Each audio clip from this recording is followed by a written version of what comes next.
Okay, y'all, welcome. I am posting today's physical education from the road. I'm with my wife's family in Tennessee. I forgot all my stuff, so I'm filming on my phone. I've got my wife's AirPods for my mic. Bear with me, but this will be about being on vacation on the road. So, if you watched the video last week, I said today was going to be a chat with my buddy Andy. And well, like I said, plans have changed. I'm on vacation, he's on vacation, so we're going to push that to next week. And vacations, especially the family kind, they can have a way of turning your best laid plans, like mine with Andy, into sort of a group vote or into just general chaos. You're away from your home base.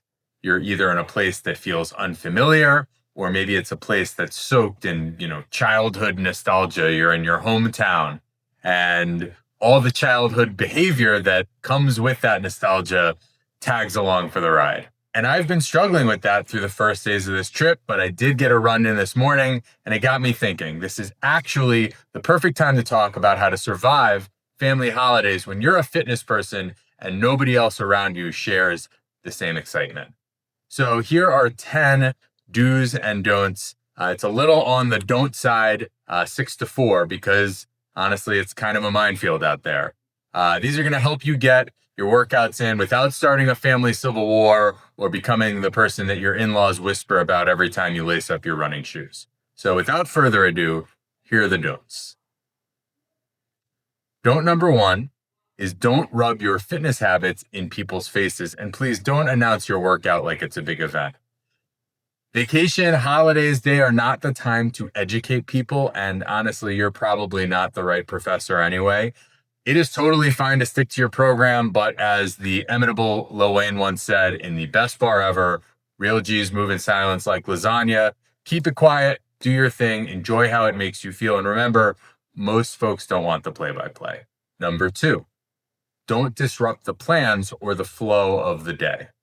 Now, your workout may be the most important thing for you that day, but it is probably not for everyone else. Make sure you're not holding people up, dropping the ball on your family responsibilities, or otherwise jamming up the works. Number 3, don't expect anyone to create space for your training. You've got to find it. And on the flip side, don't expect anyone to say, "Hey, Noah, why don't you take an hour and go to the gym? You've earned it." Even the world's sweetest grandma isn't thinking about your fitness. Like I said before, it's on you. You've got to find the time and make the choices that set you up to succeed, and we'll talk more about that in a minute. Number 5, don't moralize food. There's no good, there's no bad, there's no cheat, none of that. Even if you manage to avoid talking about the gym entirely, you will not manage to not talk about food. You can eat however you want. You stay on your macros, you can go totally off the grid, whatever you want, but don't make it about morality. You choose how you eat, they choose how they eat. That's the whole deal.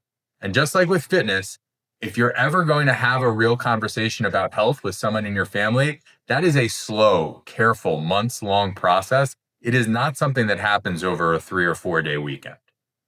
Number 5, don't try to convert or coach unwilling family members, and don't invite people to join you.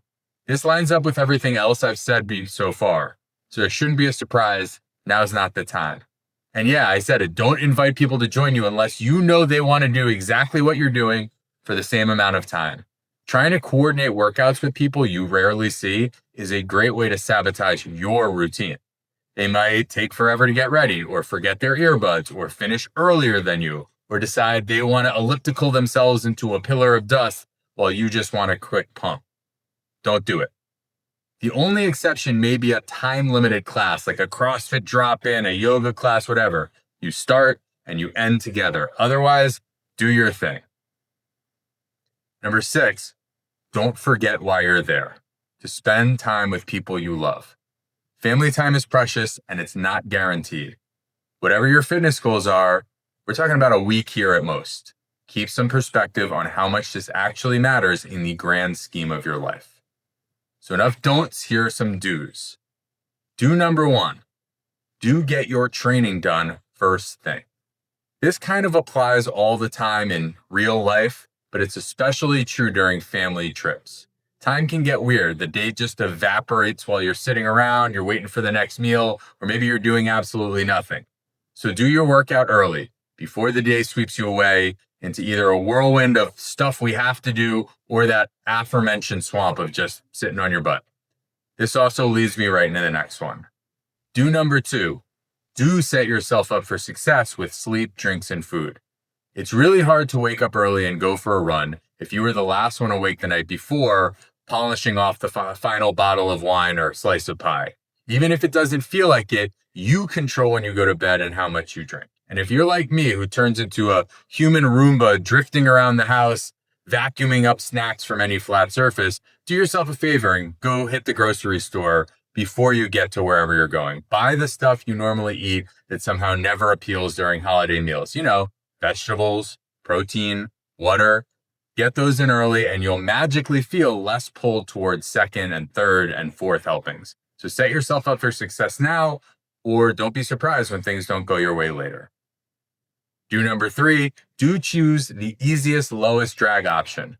Go on a run or do some pull-ups or push-ups at a playground down the street or hit a local gym. And by local, I mean actually close to you.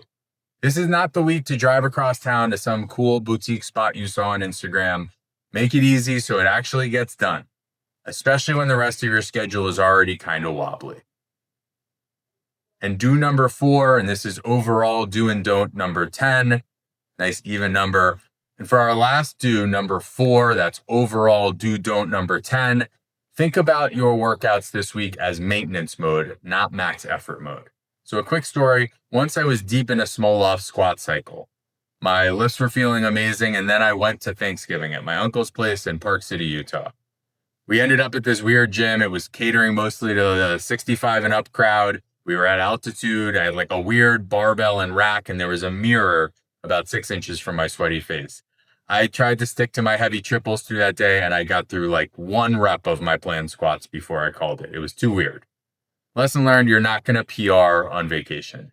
You need to think of your workouts as sort of keeping your car in neutral. You're not in drive, but you're definitely not in reverse. It can take the pressure off you, and it lets you focus on what feels good and what fits the schedule. So those are my 10 do's and don'ts. I hope it helps you navigate the holiday chaos without losing your fitness, or more importantly, your family relationships. If this was useful, hit like, subscribe, drop a comment with your own holiday survival tips. Still trying to get above the people I know in real life to subscribe to this channel.